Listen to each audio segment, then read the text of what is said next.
2021년 해외 주식 거래대금 1위, 키움증권에서 최초 신규 고객이면 $40 미국 주식 투자 지원금을 드려요. 해외 주식은 원금 손실 발생이 가능하며 그 결과는 투자자에게 귀속되으니 유의해주세요. 네, 월스트리트 모닝 브리핑 이번에는 하이투자증권 박상현 정무위원 모셔보도록 하겠습니다. 위원님 어서 오세요. 어서 오십시오. 요즘에 많이 피곤하시죠? 바쁘시고 뭐 보실 것도 많고 스트레스도 뭐 우리 투자자분들과 함께 하시느라 뭐 저도 스트레스 받지만 투자자분들 더 많이 받으시겠죠. 그렇습니다. 자, 그래서 오늘 계속해서 오늘 밤에 이제 발표가 될 금리 인상 부분에 대해서 많은 분들이 좀 걱정도 하고 긴장도 하고 계신데 6월 FOMC 회의가 진행이 되고 있습니다. 관련해서 관전 포인트부터 좀 짚어보도록 할게요.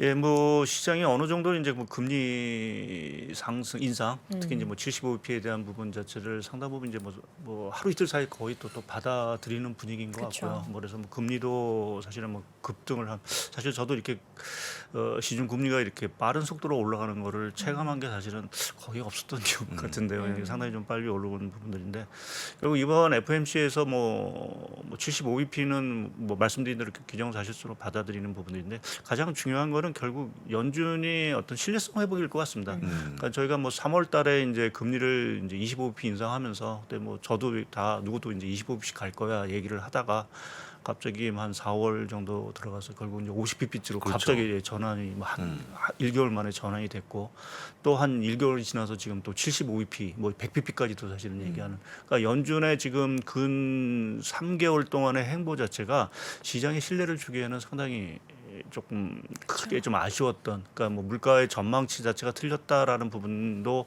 뭐 있긴 하지만 결국 연준이 과연 물가를 통제할 수 있느냐라는 기본적인 부분에 대해서 좀 시장이 신뢰를 좀 못하고 있는 부분들인 것 같습니다. 그래서 뭐 여기서 75bp를 100bp를 인상을 하든 간에 과연 그래도 물가가 잡힐 거야라는 부분에서는 확실한 대답을 연준이 주진 못할 수도 있다라는 그러니까 지금 물가가 올라가는 부분에서 연준이 잡을 수 있는 물가 요인이 있고 사실 잡을 수 없는 물가 요인 자체가 너무 많기 때문에 우리가 뭐 에너지라든지 뭐 소위 요새 푸틴 뭐 프레이션 이런 얘기를 하는데 그런 에너지 공급망 문제라든지 또 에그프레이션 문제라든지 뭐 이러한 여러 가지 것들이 연준이 단순하게 수요를 줄여서 이게 물가를 잡기에는 사실은 좀 어려운 부분에서 과연 이 문제에 대해서 연준이 뭐 완전한 대답을 내놓을 수는 없긴 하겠지만 결국 75bp를 인상을 함에도 불구하고 그래도 그러면서 이제 물가를 잡을 수 있다는 어떠한 힌트, 뭐 이러한 어떤 신뢰, 이러한 것들을 좀 시장에 좀 줄 수 있다라면 그것은 뭐 금리 75bp에 충분히 뭐 시장이 그것을 받아들이고 시장이 좀 안정될 수 있는 부분들로 하나 좀 보고 있어서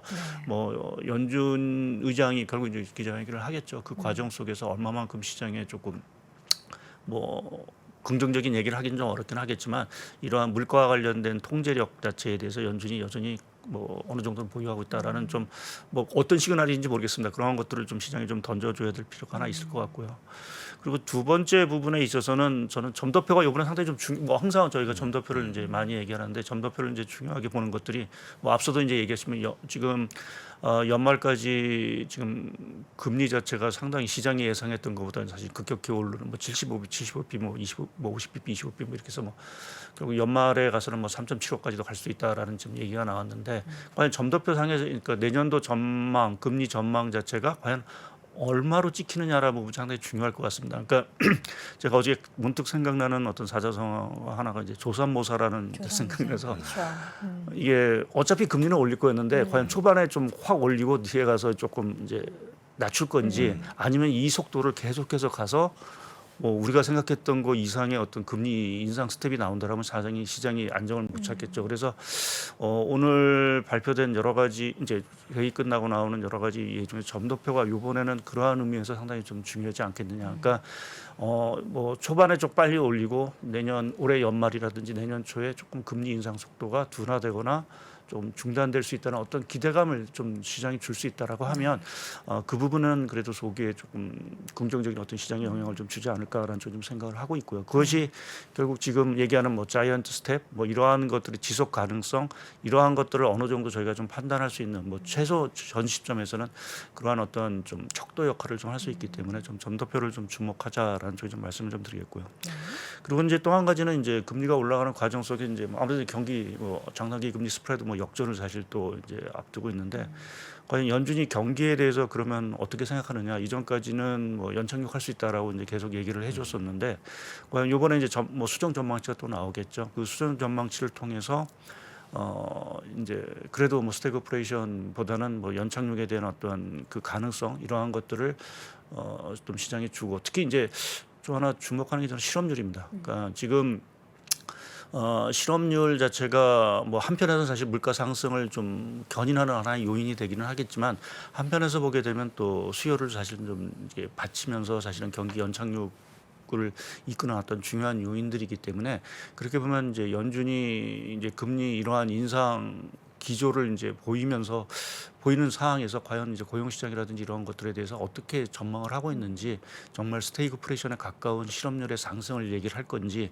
아니면 연착륙에 그래도 조금 가까운 어떤 실업률 전망치를 내놓을지에 따라서 시장의 어떤 그 해석이라든지 또 공포감 이러한 것들이 좀 진정되지 않을까라는 좀 개인적인 좀 생각을 갖고 있습니다. 지금 근데 고용 관련해서 지표나 발표되는 네. 거나 그런 시장 분위기 보면 굉장히 좋잖아요. 그래서 네. 사실 연준도 그렇고 정부에서도 고용이 워낙에 탄탄하기 때문에 미국 경기 문제 없다. 그런 식으로 해서 흘러가는데 실질적으로 고용은 워낙에 좋지만 그 이외의 것들 특히나 물가 이런 것들은 연동해서 뭔가 진정이 되는 분위기가 아닌 것 같아서.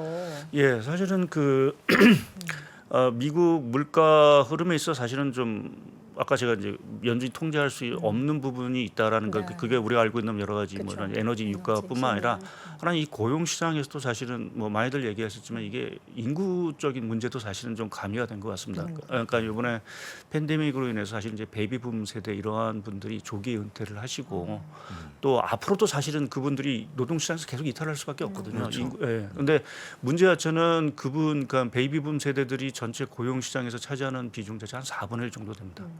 근데 새롭게 이제 신규로 진입하는 우리가 사회 초년병들이죠. 이분들의 인구는 당연히 줄을 수밖에 없기 때문에 이 갭 자체가 사실은 계속 생길 수밖에 없는 부분들이고요. 더더구나 이제 그 사회 초년병들의 경제 활동 참가율 자체가 상당히 낮습니다. 그러니까 근로보다는 다른 쪽에서 뭔가 소득을 얻는 듯한 모습이니까 그래서 이전만큼 이렇게 적극적으로 노동시장에 사실은 좀 참가하려고 하는 부분들이 아니었기 때문에 이것이 어떻게 보면 좀 구조적인 문제인 부분 또 이민자 문제도 있고요. 사실 이민자들이 더 안 들어와서 또 노동시장에 공급이 부족한 부분들 과연 이거를 금리를 통해서 해소할 수 있느냐라는 부분에 어떤 원천적인 부분이 있었는데 그 부분은 사실은 어쩔 수는 없는 부분들이고요. 그것이 향후에 가서 이제 로봇이라든지 이런 것들이 대체하면서 자연스럽게 이제 그런 것들을 이제 흡수해 나갈 부분들인데 당장의 입장에서는 사실은 그래도 사실은 계속 이제 저희가 엔데믹 이러한 상황으로 해서 이제 여하튼 노동시장으로 좀 들어오고자 하는 욕구들 자체가 조금 이제 생길 수 있는 부분들도 있고 한편에서 이제 노동시장이라는 부분 자체가 사실 제가 이렇게 우리가 주식시장에서 보면은 이제 주가죠 거의 경기 침체 사실상 경기 침체죠 주식시장을 보게 되면 예. 근데 체감적으로 보게 되면 저희가 이제 다른 이제 주식시장을 투자 안 하시는 다른 분들을 보게 되면 과연 경기가 이렇게 악화됐다는 걸 체감적으로 느끼실까? 그러니까 물가라는 부분은 체감으로 느끼시겠지만 과연 수요라든지 이러한 것들이 과연 과거처럼 뭔가 경기가 되게 안 좋아졌어라는 부분에 대해서 확 얘기하기가 사실은 조금 아직은 그러니까 제가 이제 이렇게 우리가 스태그플레이션 얘기하고 이제 금리가 올라가고 하면 과거에는 보면 뭔가 상당히 진짜 안 좋은 듯한 느낌을 받았는데 이번 같은 경우는 그러한 느낌이 사실은 좀 덜 오는 부분 자체는 개인적으로 이게 노동시장이라든지 이러한 쪽에 여전히 좀 탄탄하다라는 부분에서 아마 그 원인이 되지 않겠느냐. 그러니까 이번 저희가 팬데믹을 거치면서 여러 가지 타격을 받긴 했지만 전 세계적으로 보게 되면 중국을 빼고 노동시장 자체가 상당히 견조합니다. 상당히 그게 특징이죠. 사실은 이게 노동시장이 확 허물어지고 하고 아주 금리 오르고 하면은 뭔가 정말 안 좋을 것 같은 이러한 상황이 되지만 심리 자체는 상당히 우리가 소비 심리 이런 것들은 거의 바닥으로 떨어졌는데 과연 그러면 그 정도의 소비가 안 되느냐? 지금 밖에 우리나라만 보게 되면 소비가 안 된다라고 얘기하기가 사실은 이게 보면 부익부 빈익빈이 엄청나게 차이가 나는 것 하고 같긴 있고 해요. 말씀드린 대로 대부분 같은 경우는 이번 이제 저희가 팬데믹 국면에서는 사실은 그 고용 감원이 사실은 없었다라는 것 자체가 상당 부분 한편에서 보면 조금 긍정적으로 좀 해석할 수 있는. 그러니까 연준도 연착륙을 얘기할 수 있는 부분에 하나 중요한 것들이 이러한 노동시장 자체가 금리를 올려도 어느 정도는 과거처럼 여기서 실업률 자체가 급등하고 하는 것들이 그렇게 뭐 아주 그렇게 급하게 나오지는 않을 수 있다라는 어떤 것들 때문에 아마 연착륙을 좀 얘기를 할 수 있는 부분들이고요. 또 그러한 것들이 한편에서 보면은 조금 고용 시장이라는 것이 뭐 금리 상승에 있어서의 어떤 충격 이런 것들을 상당 부분 흡수할 수 있는 부분들이어서 모르겠습니다. 사실 저는 뭐 아직은 좀 이렇게 경기에 대해서 좀 긍정적인 말씀을 조금 더 드리려고 노력을 하고 있는 상황들인데 뭐 제가 보는 관점에서는 뭐 이런 금리 공포는 분명히 있긴 하지만 또 한편에서 보면 그것을 조금 미국이 받쳐낼 수 있는 특히 가계 쪽에서 보게 되면 어느 정도의 그러한 그 버퍼 이러한 뭐 스펀지 뭐 이러한 것들은 분명히 있다라는 쪽에서 보면 최근에 어떤 공포가 조금은 저는 좀 과도하다는 좀 생각도 사실은 좀 들고 있는 부분이 있습니다. 지금 미국 쪽 얘기를 이렇게 들어보면은 고용도 그렇고 뭐 전체적인 경기 상황이 미국은 크게 걱정하지 않아도 되는데 저는 우리나라가 우리나라는 지금 걱정을 해야 되지 걱정을 않을까. 할 수밖에 없는 상황이고 혹시 위원님 그러면 고용 시장이 튼튼한데 최근에 몇몇 기업들이 지금 감원을 얘기하거나 아니면 이제 동결하고 채용을 동결하고 있는 그런 모습 보이고 있는데 향후에 나빠질 수 있는 가능성은 또 높지 않겠습니까? 예, 뭐 말씀하신 대로 특히 이제 IT 빅테크 예. 기업들 자체 이제 예. 실적도 이제 안 좋아질 수밖에 없고 이제 그래서 뭐 신규 고용 자체는 일단 뭐 어려울 것 같고 이제 감원 얘기도 이제 사실은 많이 들리고 있는 상황들입니다. 그래서 어느 정도 이제 고용 시장 자체가 악화가 될 거는 조금 본데 그렇다고 해서 그것이 지금의 일자리 부족 그러니까 지금 구인난 문제 자체를 완전히 뒤엎을 정도의 기업부 정도군요. 예, 그러한 어떤 감원 사태는 사실은 지금 아니라는 좀 생각을 하고 있고요. 그러니까 그러한 것들을 저희가 이제 예상해 볼 수 있는 게 뭐 아직은 사실은 그게 지표라든지 통계로 잡히고 있지 않은데 미국의 이제 지난달 감원 건수라든지 이런 걸 보면 전혀 뭐 아직은 반응이 사실은 좀 없기 때문에 좀 시간이 좀 지나야 특히 이제 고용 시장이라는 게 뭐 아시겠지만 우리가 통상적으로 이제 후행 지표라고 해서 모든 것이 사실 다 악화된 이후에 사실 고용 시장 지표가 움직이는 부분들이어서 당장은 사실은 좀 안 나오는 부분들이 하나 있는 것 같고요. 또 한 가지는 지금 최근에 이렇게 그 고용과 관련돼서 뭐 여러 가지 공포도 있고 뭐 있지만 이렇게 신용 스프레드라는 게 사실 제가 이제 요새 계속 말씀드린 신용 스프레드라는 게 이제 움직인다는 것이 이제 기업들이 결국 뭔가 부도가 되고 감원이 되고 이제 상황이 악화진다는 의미로 저희가 이제 그걸 들여다보고 있는데 아직은 사실은 크게 움직이지는 있지는 않습니다. 이제 그러한 것들이 한편에서 보면 이제 고용 시장에 있어서의 흐름 자체가 당장 그렇게 급격히 그러니까 말씀하신 저희가 감원이라는 부분 자체를 되게 이제 좀 고민을 하고 있는 부분들이긴 하지만 그것이 과거 글로벌 금융 위기라든지 또 뭐 IT 버블 뭐 이러한 것과는 아직은 조금 차이가 분명히 온도 차이는 분명히 있다라는 쪽에 좀 생각을 하고 있습니다. 자, 고물가 시대에 고금리로 향하고 있는 상황 속에서 뭐 스태그플레이션이라는 단어 우리 시청자분들도 많이 들어보셨을 겁니다. 한국은행에서는 근데 스태그플레이션 우려가 우리나라에서는 좀 낮다라고 하는데 세계은행에서는 전 세계적으로 스태그플레이션에 대해서 경고를 하고 있단 말이죠. 우리가 스태그플레이션 관련된 리스크를 과연 피할 수 있을지에 대해서는 어떻게 보십니까? 예, 상당히 어려운 질문이신 것 같은데 뭐 지금 상황으로서는 뭐 스태그플레이션에 좀 가까운 듯한 모습을 좀 분명히 보이고 있고 네. 또 뭐 세계은행이라든지 각 뭐 주요 기관에서 경고를 하고 있으니까 그렇죠. 저희가 뭐 분명히 그거를 무시할 수는 없는 부분인데 근데 저희가 그 세계은행 사실 저희도 세계은행 지표도 보고 이제 OECD 뭐 이러한 이제 경제 전망치 물가 전망치를 이렇게 보는 그래서 한 가지 이제 경고는 하는데 사실 성장률을 그렇게 마이너스 성장률을 전망을 해야 되는데 성장률을 보게 되면 전망치를 보게 되면 아직 마이너스 성장률 얘기하는 데는 한 군데도 없거든요. 그렇죠, 그렇습니다. 그러니까 그거는 사실은 경고는 하는데 그것이 이제 조금 여러 가지 변수에 따라서 뭐 달라질 수 있다라는 정도. 물론 이제 확률이 높아지는 건 분명한데 피할 수 있는 가능성도 아직은 좀 남아 있다라는 부분으로 저희가 조금 좀 해석할 수 있는 부분들이 있고요. 그러니까 물론 이제 이러한 지금 고물가 환경 자체가 장기화된다라고 하면 사실은 스태그플레이션을 피하기는 사실 좀 어렵긴 하겠죠. 특히 이제 가장 우려스러운 게 이제 뭐 주식시장도 많이 이제 조정을 받고 결국 이제 주택 시장 자체가 조정을 받게 되면 사실은 그거는 스태그플레이션이 정말 뭐 스태그플레이션을 넘어서 또 다른 위기가 사실은 좀 내관이 될 수 있는 부분들이라서 사실은 저희가 뭐 아직은 조금 지켜봐야 되는 어떤 그러한 상황들이긴 하지만 지금의 좀 전 세계 상황들 특히 이제 미국이라든지 이러한 상황들을 보게 되면 아직은 좀 스태그플레이션까지 가기에는 조금 몇 가지 좀 변수들이 좀 남아 있다라는 쪽에 좀 생각을 하고 있고요. 특히 제가 고용 시장 이런 것들을 좀 강조드리는 것들이 하나가 결국 미국은 소비 경제인데 결국 이제 소비 경제 자체가 결국 이제 뭔가 크게 흔들려야 되는 부분, 또 이제 또 금리가 올라가면서 아까 이제 뭐 부채 얘기를 좀 하셨는 것 같은데, 미국 가계 같은 경우가 예상으로 건전합니다. 그러니까 연준도 얘기를 하는데, 그러니까 이게 2008년 그 글로벌 금융위기 당시만 하더라도 미국 가계가 부채가 어마어마하게 많았습니다. 사실 우리가 뭐 통상적으로 얘기하는 GDP 한 100% 정도가 넘었는데 지금은 GDP 한 80% 초반, 상당히 20% 정도가 줄었죠. 그러니까 그게 뭐 자발적으로 줄인 건 아니고 이제 글로벌 위기 당시에 이제 차압도 되고 막 하면서 은행들이 뭐 강제적으로 이제 부채를 이제 상환받은 거죠. 이제 그러한 과정에서 부채는 줄어놓은 상황들이고 또 하나 이제 특징 자체가 최근 한 2년 동안에 가계 뭐 자산 가격이 뭐 조정을 받았지만 어마하게 자산이 늘어서 한 2년 동안 그 순자산 늘어난 규모 자체가 보기에는 과거 한 10년 거의 늘어난 그 버금가는 그 정도로 순자산 자체가 많이 늘어났습니다. 그 순자산이라면 뭐 집값도 포함되겠지만 집값, 예금 채권, 뭐 예금, 주식, 뭐 주식은 최근에 조금 뭐 빠져서 이제 빠지긴 하겠죠. 근데 여하튼 부채는 줄고 순자산은 늘었다는 거는 결국 그만큼 가계가 건전했다라는 부분들이고요.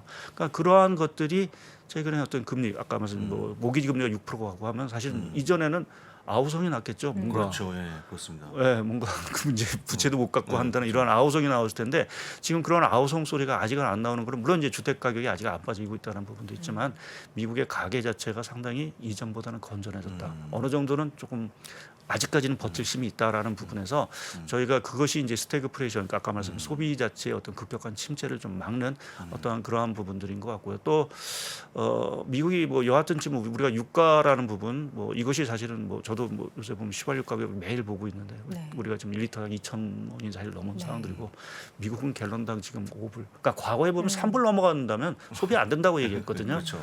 근데 지금 5불이 넘어가도 소비가 뭔가 급격히 위축됐다는 얘기는 사실은 지표상으로 보면 사실은 없어요. 오늘도 이제 뭐 미국 소매 판매 오늘인가 내일 나올 텐데 사실은 뭐 이렇게 우려스러울 정도로 좀 악화된 상황들은 아니거든요. 그러니까 심리적으로는 상당히 안 좋은데 실제 소비와 관련된 부분에서 뭔가 크게 위축되지 않았다라는 부분은 말씀드린 고용시장과 가계 어떤 건전성 이러한 것들이 사실은 좀 받쳐지는 부분들이고 또 미국의 그 제조업 경기 이러한 것들도 보게 되면 아직 뭐 이렇게 흔들리는 모습들이 사실은 좀 보이지는 않지만 지수 자체를 보게 되면 뭔가 뭐 크게 뭐 우리가 뭐 3월달에 이미 우크라이나 사태가 터졌음에도 불구하고 사실은 미국의 제조업 경기 자체가 그렇게 생각보다는 이렇게 악화되지 않는 이러한 모습들 자체는 저희가 조금 아직 스태그플레이션에 대한 우려를 좀 얘기하기는 조금 이른 감이 있지 않을까라는 좀 생각하고 제가 좀 차트를 하나 좀 보여드리려고 하는데요. 예.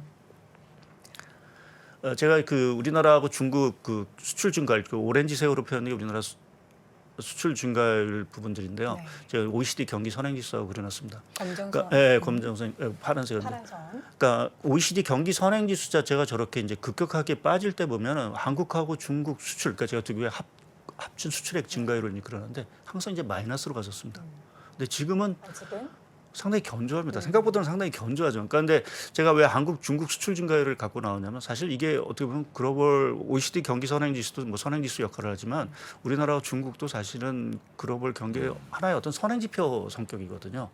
근데 우리나라나 중국 수출 자체가 아직은 그렇게 크게 이렇게 우려할 정도로 사실은 이게 벌써 보면 마이너스로 갔어야 되는 게 어찌 보면 정상일 수도 있는 부분들인데 뭐 그 정도까지는 아니고 상당히 견디고 있다라는 부분 자체가 말씀드리는 그런 스태그플레이션 그러한 것들에 대한 우려 자체가 아직은 짙게 뭐 글로벌 경기에 오지는 않았다라는 쪽으로 좀 해석할 수 있는 부분들인 것 같습니다. 전반적으로 봤을 때 일단 우리가 걱정하고 있는 부분에 있어서는 그걸 상쇄할 만한 분위기가 있다라는 이야기를 해주셨는데 그러면 지금 상황에서 우리가 또 다른 리스크 요인으로 촉발될 만한 것들은 뭐가 있을까요?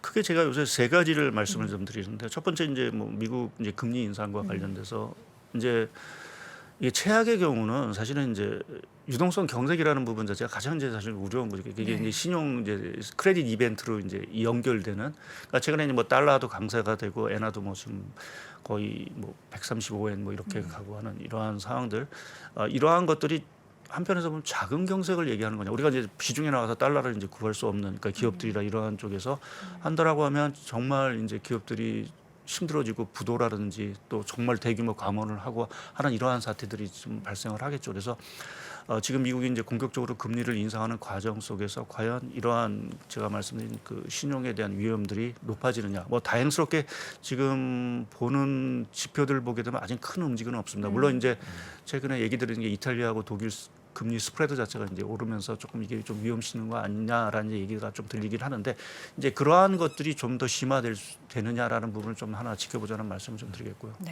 두 번째는 뭐 아무래도 중국이란 부분도 사실은 좀 저희가 주목을 해야 되는 부분.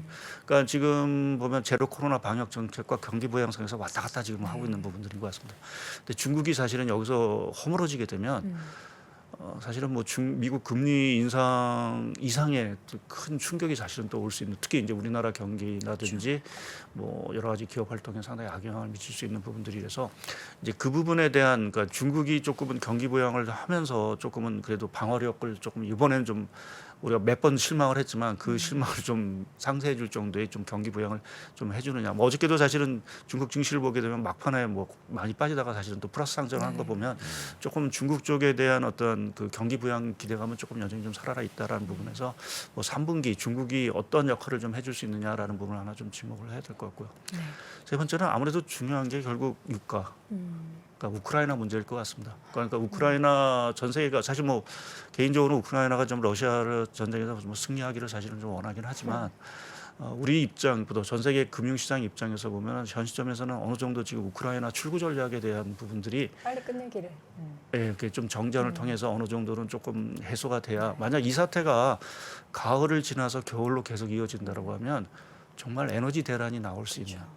그러니까 지금 특히 이제 유럽 같은 경우는 지금 러시아산 에너지를 겨울부터 이제 수입 금지를 하는 부분들이기 때문에 그 부분에서 에너지를 대체할 수 있을까라는 부분에서 보면 사실 좀 퀘스천 마크가 분명히 있습니다. 그래서 우리가 추워지기 전까지 조금은 이 에너지 쪽의 문제가 결국 해소돼야 물가도 떨어지고 뭐 하는 부분들에서 결국 우크라이나 출구 전략이라는 부분 자체가 가을, 그러니까 3분기 쪽에 조금 가시적으로 좀 나와줘야 좀 우리가 그래도 뭔가 좀 변화된 뭐 연준의 정책도 좀 뭐 정책 기조가 전환된다, 이러한 어떤 기대감을 좀 가질 수 있는 부분들이어서 크게 보면은 세 가지 말씀드린 대로 뭐 그러한 그 것들이 신용 이벤트, 중국 문제, 또 우크라이나 출구 전략, 이 세 가지 자체가 3분기에 조금 가셔야되냐라는 부분 자체가 뭐 스태그플레이션뿐만 아니라 미 연준의 금리 인상 사이클 흐름에 있어서도 상당히 조금만 변곡점이 나올 수 있는 그러한 좀 이벤트가 되지 않을까 좀 생각을 하고 있습니다.